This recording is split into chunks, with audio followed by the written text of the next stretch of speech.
வாழ்க்கையில் எதையாவது சாதித்து முன்னேற முடியாதா என ஏங்கிக் கொண்டிருப்பவர்கள் பல லட்சம் பேர் இருப்பீர்கள்.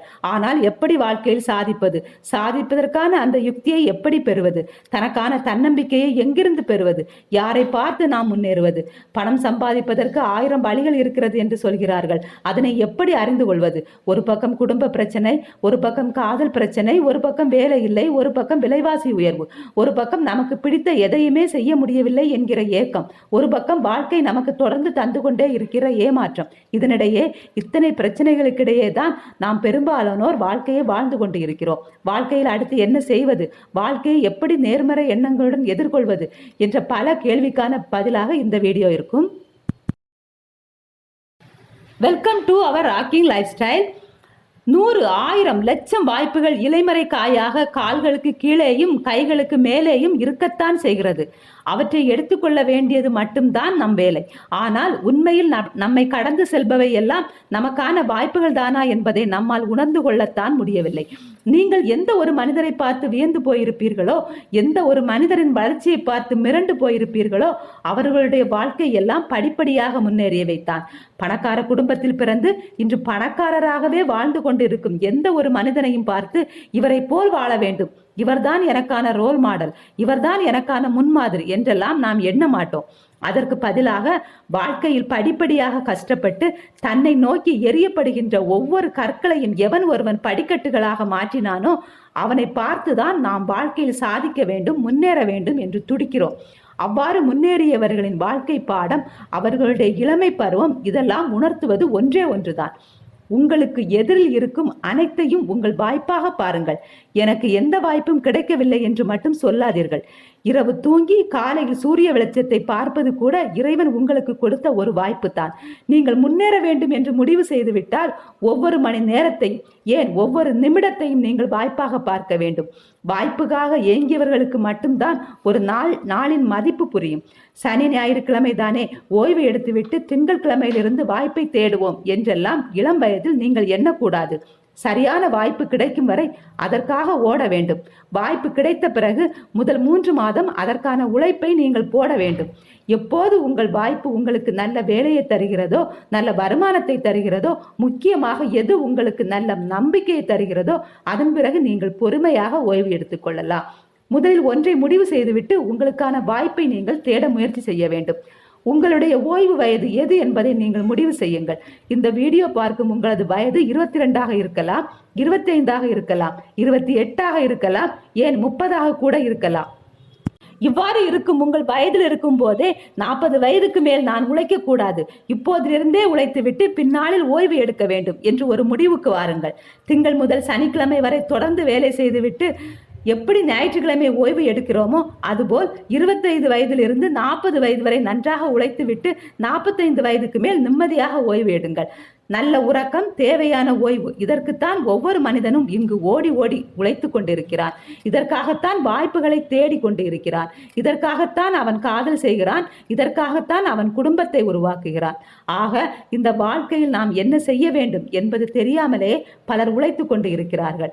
ஆக உங்கள் வாழ்க்கை பயணத்தின் கடைசி பகுதி எப்படி இருக்க வேண்டும் என்பதை முடிவு செய்துவிட்டு உங்களுக்கான வாய்ப்புகளை, தேவைகளை, வேலைகளை தக்க இடத்தில் தேடிக்கொள்ளுங்கள்.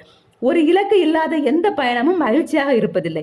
வாட்ஸ்அப் ஸ்டேட்டஸுக்காகவும், இன்ஸ்டாகிராம் ரீலுக்காகவும், யூடியூப் ஸ்டார்ட்ஸுக்காகவும் நீங்கள் பெருமையாக சொல்லிக் கொள்ளலாம். அடுத்து நடப்பது நடக்கட்டும், வாழ்க்கை போகட்டும், நாளை விடியட்டும் என்றெல்லாம் ஒரு பாட்டை ஸ்டேட்டஸ் வைத்து வேண்டுமென்றால் தற்காலிக மகிழ்ச்சியாக இருக்கலாம்.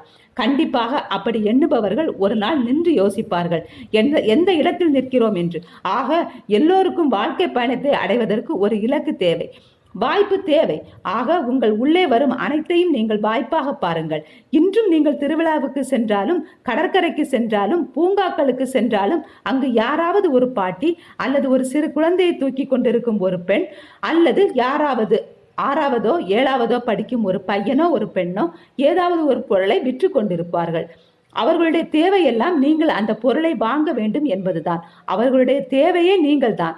அவர்களுடைய வாய்ப்பே அங்கு நீங்கள் தான். அன்பானவர்களே, நாம் பூமிக்கு பாரமாக இருக்கிறோம் என்று நீங்கள் எண்ணிக்கொண்டிருக்கலாம். ஆனால் யாருக்கோ ஒருவருக்கு வாய்ப்பாக இருக்கிறீர்கள். யாரோ ஒருவருடைய ஒரு நாள் சோற்றுக்கு நீங்கள் காரணமாக இருக்கிறீர்கள். இந்த நம்பிக்கை உங்களுக்கு போதாதா? இந்த நம்பிக்கை உங்களுக்குள் உரமாக போட்டு வாழ்க்கையில் அடுத்தடுத்த செயல்களை செய்து வெற்றி கொள்ளலாம். முதலில் ஒன்றை புரிந்து கொள்ளுங்கள். பார்வை என்பது வேறு, பார்ப்பது என்பது வேறு. நாம் இங்கு அனைத்தையும் கவனமாக கவனிக்க ஆரம்பிக்க வேண்டும். நம்மை சுற்றி எப்பவுமே வாய்ப்புகள் கொட்டி கிடக்கின்றன. பலர் அதை கவனிப்பதில்லை, சிலர் அதை கவனிக்கிறார்கள். மனசு வேறு எதனாலோ அந்த சமயங்களில் அழுத்தப்பட்டு இருப்பதால் பார்வையில் படும் பல வாய்ப்புகளை நாம் கவனிக்க தவறிவிடுகிறோம். அதில் முக்கியமான ஒன்றுதான் காதல். காதலில் ஜெயித்து வாழ்க்கையில் ஜெயித்தவர்களை விட காதலினால் தோற்று பின் வாழ்க்கையில் ஜெயித்தவர்கள் தான் இங்கு அதிகம். ஆக காதல் தோல்வியை வாழ்க்கையின் முற்றுப்புள்ளியாக நீங்கள் பார்க்காதீர்கள். உங்கள் வாழ்க்கைக்கான ஒரு வாய்ப்பாக பாருங்கள். நீங்கள் நன்றாக கதை எழுதலாம், கவிதை எழுதலாம், கட்டுரை எழுதலாம். உங்களை பார்த்து உலகம் என்ன சொல்லும் தெரியுமா? எதையாவது கிரிக்கிட்டு இருக்காதடா, போய் பொழப்ப பாரு என்றுதான் சொல்லும். ஹாரி பாட்டர் புத்தகம் கிட்டத்தட்ட 40 கோடி புத்தகங்கள் விற்பனை ஆகி உள்ளது. 5000 கோடி ரூபாய்க்கும் அதிபதி யார் தெரியுமா? அந்த புத்தகத்தை எழுதி வெற்றி பெற்ற J.K. ரவுலிங் தான். ஆனால் அவர் அந்த கதையை எழுதிவிட்டு முதலில் தொடர்பு கொண்ட அனைவரும் இந்த புத்தகம் எல்லாம் விற்காதுப்பா, யார் இதெல்லாம் உட்கார்ந்து பொறுமையா படிப்பா என்று நிராகரித்து விட்டார்கள். ஒருவர் அல்ல, இருவர் அல்ல, பல மனிதர்கள் கேலி செய்தனர். அந்த காலத்தில் கம்ப்யூட்டர் என்பது ஒரு அலுவலகத்தில் ஒன்றுதான் இருக்கும். ஆனால் ஒவ்வொரு வீட்டிற்கும் கணினியை கொண்டு போய் சேர்க்க வேண்டும் அப்படிங்கிற நோக்கத்தில் தான் ஸ்டீவ் ஜாப்ஸ் அவர்கள் ஆப்பிள் நிறுவனத்தை தொடங்கினார். யாருப்பா ஒரு கம்ப்யூட்டரை வாங்கி வீட்டில் வைப்பா?